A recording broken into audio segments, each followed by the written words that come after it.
তোমরা যারা আমার একটা কথা মনে করো বাপ, ছেলেদেরকে তোমাদেরকে বলি বাবা, সারা দিন সারা রাত মোবাইলে নারী দেখো, ছবি দেখো, নাচ গান, এক ওয়াক্ত নামাজ যারা পড়ো না, কোনোদিন যারা ফজরের নামাজ পড়ো না, হালাল হারামের কোনো পার্থক্য নাই, কিন্তু কেউ তোমারে ফিরায় না। তোমার মা, তোমার বাবা, তোমার পাড়া, তোমার মহল্লা, তোমার দেশবাসী, কেউ তোমারে নিয়ে একটু ভাবে না, কেউ তোমার একটু ফিরায় না। একটা বার বলে না যে এই বাবা তুই কোন রাস্তায় যাচ্ছিস, কিরে তুই মুসলমানের ঘরে জন্ম নিয়ে এত নষ্ট হয়ে যাচ্ছিস কেন? যাকে কেউ ফিরায় না, কেউ বলে না, কেন বাপ? একটা বার, একটা ছেলে শুধু তুমি আমার কথা ভাইবো যে কেউ তোমারে ডাকে না কেন? 365 দিনে খোদার একটা বছরে কোনোদিন ফজরের নামাজ পড়লা না, অথচ কেউ তোমার একটু বলেও না কিরে বাবা তুই মুসলমানের ঘরে জন্ম নিয়ে ফজরের নামাজ পড়স না কেন?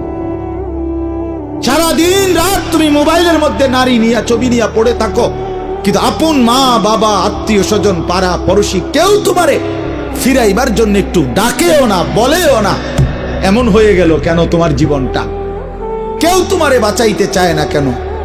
মনে রাখো বাপ, মূল কারণ একটাই, তোমার উপরে আল্লাহর লানত পড়ছে, খোদার লানত, খোদার গজব পড়ছে তোর উপরে।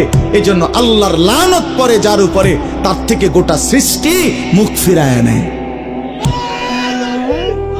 এটা মুখ ফিরায় নেয়, এটা জরুরি বিষয়, মুখ ফিরিয়ে নেয়।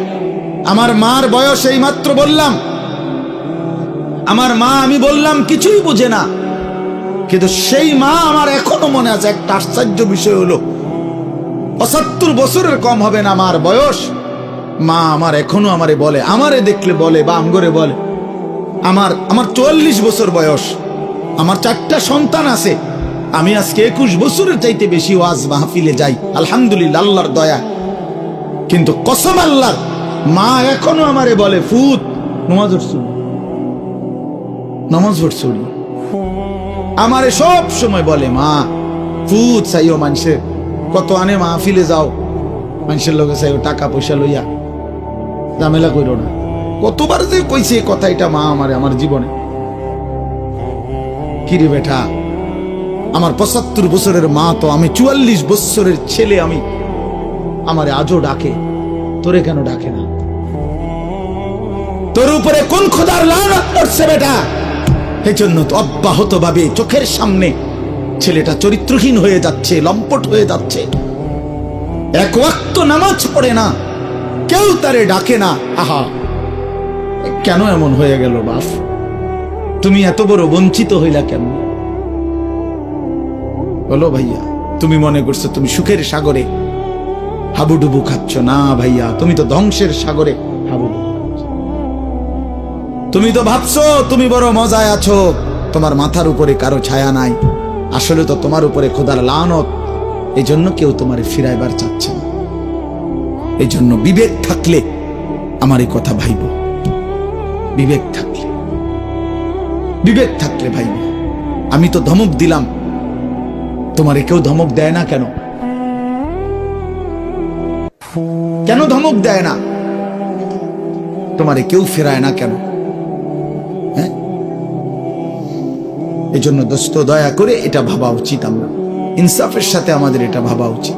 আমরা যদি এটা ভাবি, আমাদের জীবন সুন্দর হবে। এই কথাটাই আমি শুরু করছিলাম। আল কাইয়িসু মান দানা নাফসাহু, নবীজি বলছেন সে বুদ্ধিমান যে নিজের হিসাব করে, ওয়া আমিলা লিমা বাদাল মাউত, এবং মৃত্যু পরবর্তীর জন্য আমল করে। সেভাবে আমি কে, আমারে কে বানাইলো, আমি আসলাম কোত্থেকে, কেন বানাইলো, আত্ম উপলব্ধি, নিজের বিবেক, নিজের জাগা। আসলে আমি কে? আমি মানুষ না জানোয়ার? এতটুকু বুঝ, বুদ্ধি, আকল, দিমাগ যদি দোস্ত আমার না থাকে, তা আমি মানুষ হলাম কিভাবে, মুসলমান হলাম? মাসালুল্লাযী ইয়াযকুরু রাব্বাহু ওয়াল্লাযী লা ইয়াযকুরু রাব্বাহু মাসালুল হাইয়্যি ওয়াল মাইয়্যিত। নবীজি বলছেন যে আল্লাহকে স্মরণ করে আর যে করে না, এই দুইজনের মধ্যে উদাহরণ হলো একজন জীবিত, একজন মৃত। নাফরমান মুর্দা, ইমানদার জীবিত। রাসূলুল্লাহ সাল্লাল্লাহু আলাইহি ওয়াসাল্লাম বলছেন ইন্নাল্লাযী লাইসা ফী জাওফিহি শাইউম মিনাল কুরআন কাল বাইতিল খারিব। প্রিয় বন্ধু শুনো, নবীজি সাল্লাল্লাহু আলাইহি সাল্লাম বলছেন যে এই কলিজার ভিতরে আল্লাহর কোরআন নাই, কোরআন কিছু পরিমাণ কোরআন শরীফও নাই, 10টা সূরাও শুদ্ধ পড়তে জানে না, 10টা সূরাও মুখস্থ পারে না, আল্লাহর কালামের কিচ্ছুই জানে না। আল্লাহ রাসূল সাল্লাল্লাহু আলাইহি সাল্লাম বলছে ওই নাফরমানের দিল হলো কাল বাইতিল খারিব, সারা বাড়ি, আলগা বাড়ি, যে বাড়িতে আগে থাকতো এখন থাকে না, নতুন ঘরে উঠে গেছে, ওই ঘরের এখন কোনা ভাঙ্গা গেছে, এই ঘরের এখন দুয়ার ভাঙ্গা গেছে, টিন সাল ফইরা গেছে, এখন সারা বাড়িটা আলগা বাড়ি, বিরান ঘর, সেই ঘরে এখন কুত্তা থাকে, সেই ঘরে এখন বিড়াল থাকে, সেই ঘরে এখন সাপ বিচ্ছু থাকে, মানুষ থাকে না। খোদার কসম নবীজি বলছে যে কলিজার ভিতরে আল্লাহর কোরআন নাই, ওই কলিজার ভিতরে মানুষ থাকে না, কুত্তা থাকে, কুত্তা।